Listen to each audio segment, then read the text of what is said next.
Oh, hello, YouTube. I'm back. So I had to go take care of a little business, but I want to continue with this story that I started.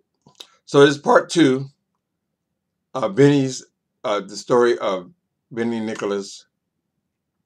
He's a story out of my Loving Gospel Music book. So anyway, I'm gonna finish that up a little, and then I'm gonna finish that up. Let me see. So I'm gonna skip a little bit, and I'm gonna go to another journal entry.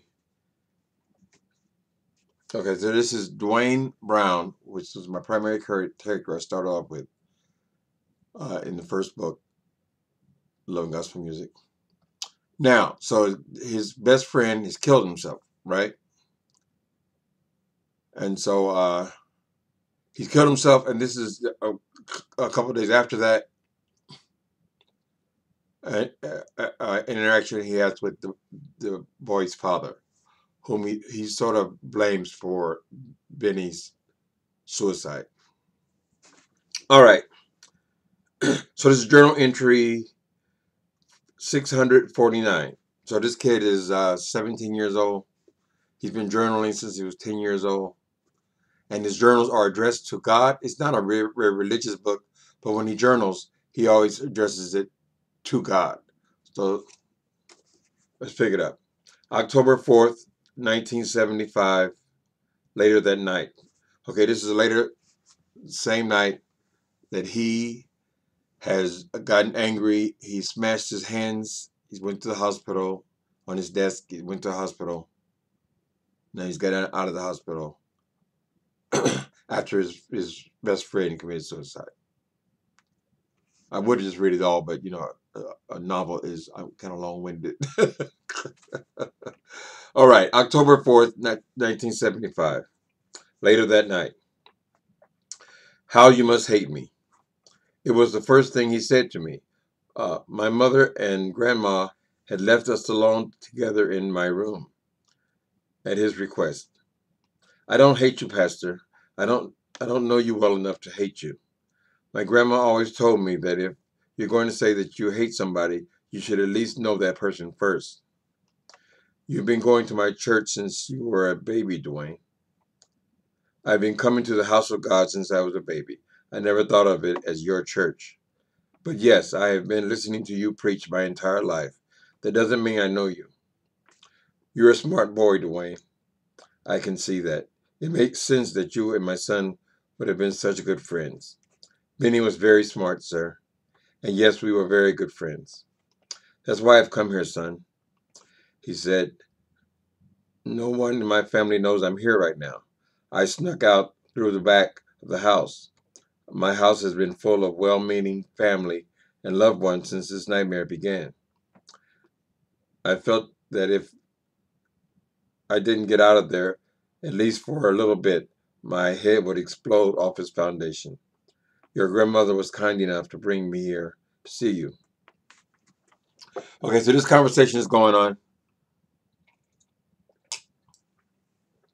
between Benny Nicholas's father, who is the pastor of the church that they all attend. So after the boy committed suicide, his father, has come to see Dwayne because he was a good friend of Benny's. Okay.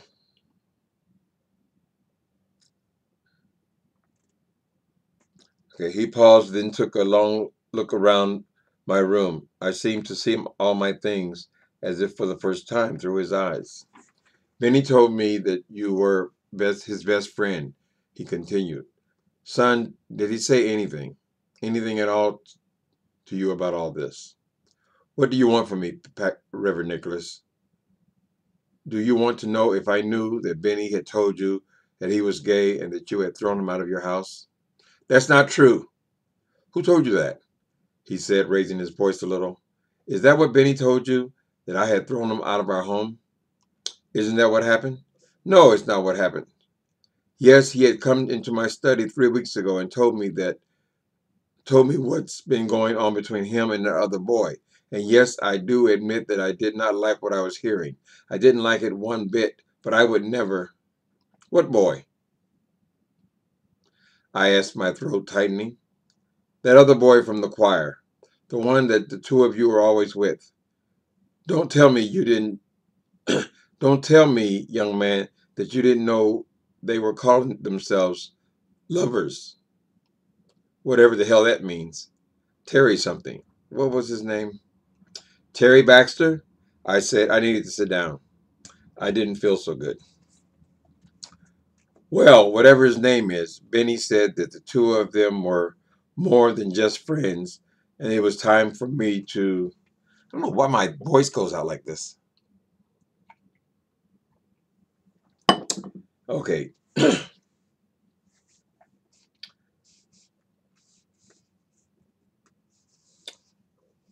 Okay. Well, whatever his name is, Benny said that the two of them were more than just friends, and there was time that for me to start dealing with the truth. That's what he called it, the truth. Reverend Nicholas, with all due respect, I know that you're in an indescribable amount of emotional pain and grief right now. But if you're about to slip into some long monologue about the evils of homosexuality, I have to tell you from the very bottom of my heart that I don't want to hear it. In fact, if that is where this is going, I'd like for you to leave. I couldn't believe it.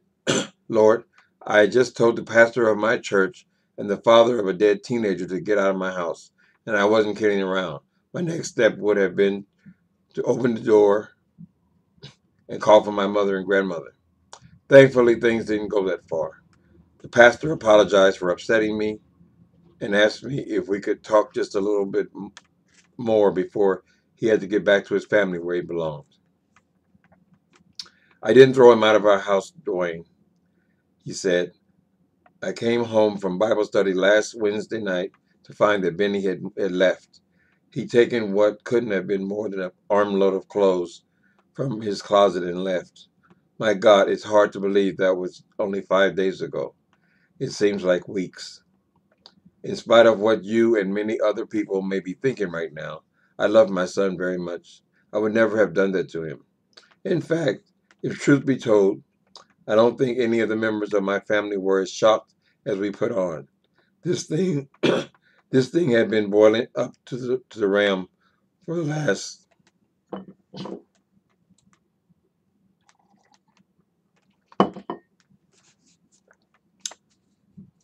last year. But behind closed doors, my wife and I had been discussing Benny and the possibility that he wasn't heterosexual for years. I'm sorry, son. I still have a hard time saying the word when it involves a member of my family. But we knew that he was different. Then why all the condemnation, all the badgering from the pulpit, Pastor? If you knew that Benny was different, that we are different, then what was the point in persecuting us for it? I've never understood what the point is. Yes, I did know about you too, son. Benny told me that the two of you had been trying to figure this thing out on your own. He had a great deal of respect for you, Dwayne. Perhaps that's why I've shown up on your doorstep on this godforsaken night. He paused and stared at me hard. They're right where they call it homophobia, he said. Phobia. Are you familiar with the Latin word, son? It means fear. It means to be afraid of something. I was still angry, but I listened. But I was listening, waiting for him to continue. Dwayne, he said, I'm going to tell you a little story that I've never shared with anybody. Then I really do need to get back to my family. When I was 12 years old, there was a new family that moved onto our block, a few houses down from us. The family had two girls and a boy about my age. Bobby Jacobs was his name, and Bobby and I became instant friends. I was a popular kid, son, and I had a lot of friends, but none like Bobby Jacobs. We did everything together that could be done together. Basketball, football, baseball. We even did study hall and rarely missed having lunch together.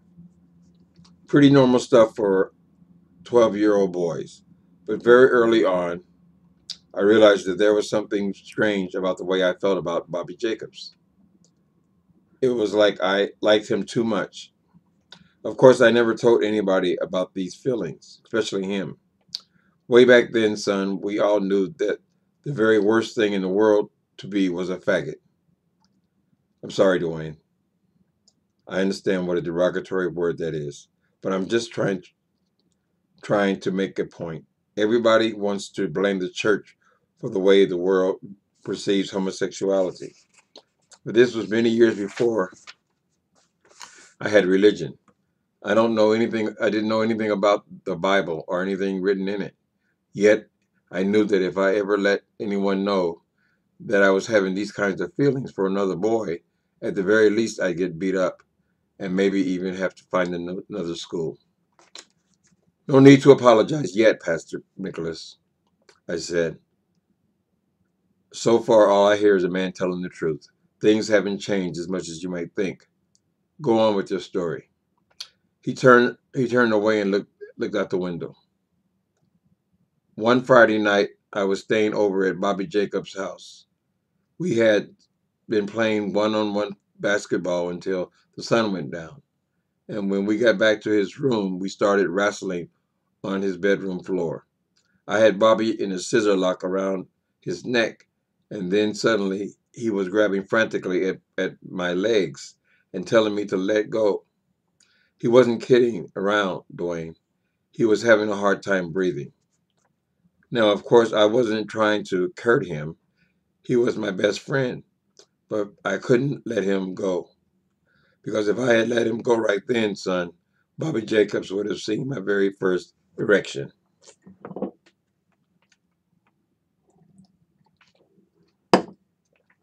We're talking about homophobia here, the root of it, many times. He was still looking out the window. I was only 12 years old, Dwayne. I didn't understand what had happened on Bobby Jacobs' bedroom floor, and I didn't understand the strange feelings I had been having for him. I only know that I wanted no part of it. After the incident, I started backing away from him and our friendship. I didn't feel comfortable around him anymore. Of course, this was right at the beginning of my puberty, and in short order, my nature started kicking in. I was so relieved to discover that I really did like girls. I liked them a great deal. And I'll just go ahead and spit out the truth, young man, since you said I should do that. I hated homosexuals. And perhaps even more unfairly, I absolutely despised Bobby Jacobs. At least at the time, it felt like I hated him. But in hindsight, I can see that I was afraid of him. I was afraid of the way he had made me feel. I didn't ever want to feel that way again, son. We got in many fights before high school was out. And the poor guy, he never even knew what it was all about. I guess that makes me a textbook homophobic. If I could have beat up homosexuality as well, believe me, I would have. Maybe that's what you've been doing from the pulpit all these years, Reverend, I said. Yes, you are a very bright boy, Dwayne Brown, wise beyond your years. Whatever happened to him, Pastor? Bobby Jacobs, I mean. Did you ever see him again? Sure. Neither one of us ever left town. He sells men's suits down at the mall. Believe it or not, son, I'm pretty sure that Bobby Jacobs is gay. Can you believe it? Here, I almost choked the dude out so he wouldn't see my 12-year-old erection. And all along, he probably would have thought it was a good thing. So what's going to happen now, Pastor? I'm not sure what's going to happen now, son. This thing could tear my family apart. My wife had been begging me to back off of our son and accept him for who he apparently was. To tell you the truth, the only reason that I have allowed all those people to be hanging around my house at this troubling and deeply private time of grief is that I'm afraid to be left alone with her. I just kept thinking that I could make my son, if I could make all the young people in my congregation feel the same way I did about homosexuality, they would turn from it. The way you did? Yes, son, the way I did, he said.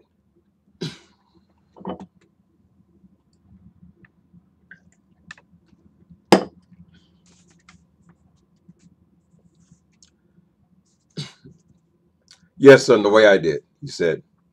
Now that you've heard all this, Dwayne, am I such a monster? Am I a monster for feeling this way?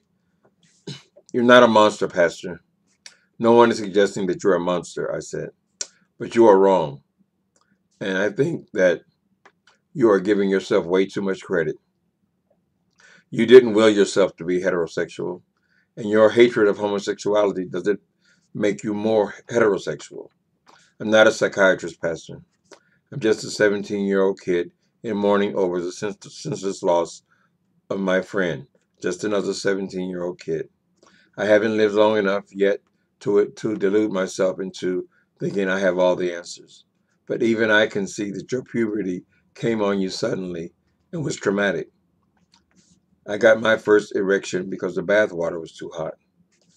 My point is that it could have just as easily have happened rubbing up against that basketball. What you have shared with me, Pastor, has to be about the most sincere and honest confession that I've ever heard. I think that Benny was blessed first to have a father at all, and then to have one capable of this level of honesty. I only wish that the two of you could have. It trails off.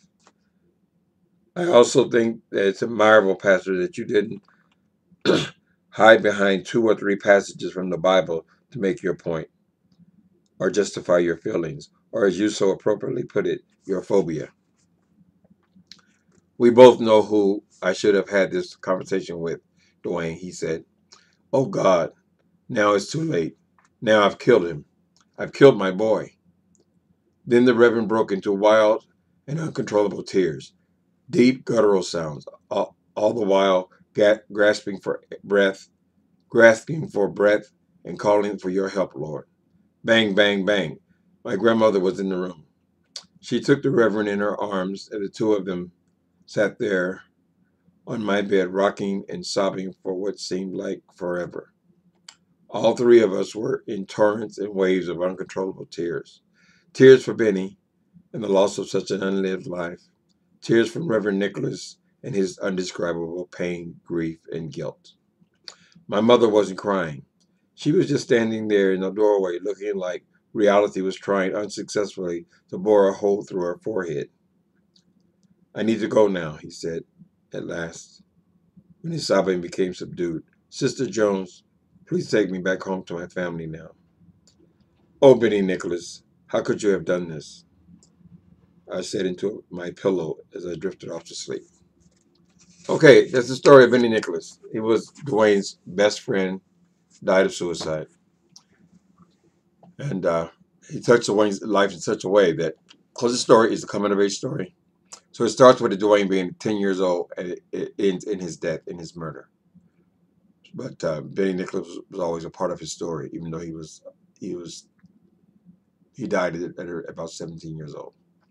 Okay, sorry I chose such a morbid type of a story for my first story time, but I just like it, and it's something that happens. Yeah, so I'll leave it there. All right, story time number 1. Have a good day.